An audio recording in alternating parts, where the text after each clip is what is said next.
তো বন্ধুরা দেখো আমি হচ্ছে বাড়ি থেকে রেডি হয়ে একদম আসছে। সকাল থেকে কোনো ভিডিও কিচ্ছুই করতে পারিনি। ডাইরেক্ট আমি দিদি বাড়িতে এলাম। এলে মানে এসে আমি ভাবলাম যে সাইকেলটা রাইখে তারপরে যাই, কিন্তু সাইকেলটা রাখছি। আর এই যে এদিকে মহারানী দিদি বলছে ওই এখন ওঠে না। আর এই যে মহারানী এখনও ঘুমাইছে, মহারানী ওঠে না। কত কিছু বললাম, মানে এমন কিছু নাই যে বলি নাই।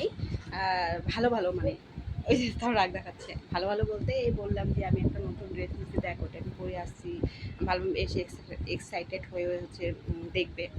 বলে কি তুই আমাকে উল্লু বানাচ্ছিস, এইরকম আদার্স আরও জিনিস আছে যেটা আমি বললাম। কিন্তু বললাম ব্যাগে করে তোর জন্য দেখ চকলেট নিয়ে আসি, বলে তুই আমাকে উল্লু বানাচ্ছিস। আছে সেই চালাক আছে, দেখা কিছুই আছে। টাচ করাই যাবে না, এখনই ঝাটকা হবে। টাচ টাচ করাই যাচ্ছে। হ্যাঁ ও শোনুয়া, এদিকে আমি পুরো রেডি হয়ে আসছি, এখন যাব। 10টা এখনো বাজে নাই। দেখলাম যে একটু তাড়াতাড়ি চলে আসলাম, তাদের মধ্যে ভিডিও করেই নিই, কারণ যেহেতু জানি তো আগের মতো আর ভিডিও শুধু হয় না। তো এই দেখ, তো ভালো এই পাখি একটু ভিডিওটা করে নিই। আর এর হচ্ছে এই যে স্কুল, ভালো স্টুডেন্ট বলে, ভালো স্টুডেন্ট ঘুমাচ্ছে। কয়টা বাজে এখন? 10টা বাজতে গেল।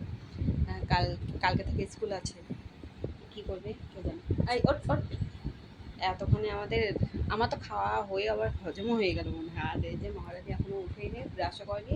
খাওয়ার কথা তো কিছু বলাই যাবে না, খাওয়ার তো এই হচ্ছে। এখন রাগলে সারাদিন, মানে এখন যদি রাগাই সারাদিন ওর রাগেই যাবে, খিটখিট করবে। তো রাগ মানে রাগ উঠাও না, থাক ওই ওর মতো থাকুক, আমি আমার মতো কাজে যাই। 10টা বেজে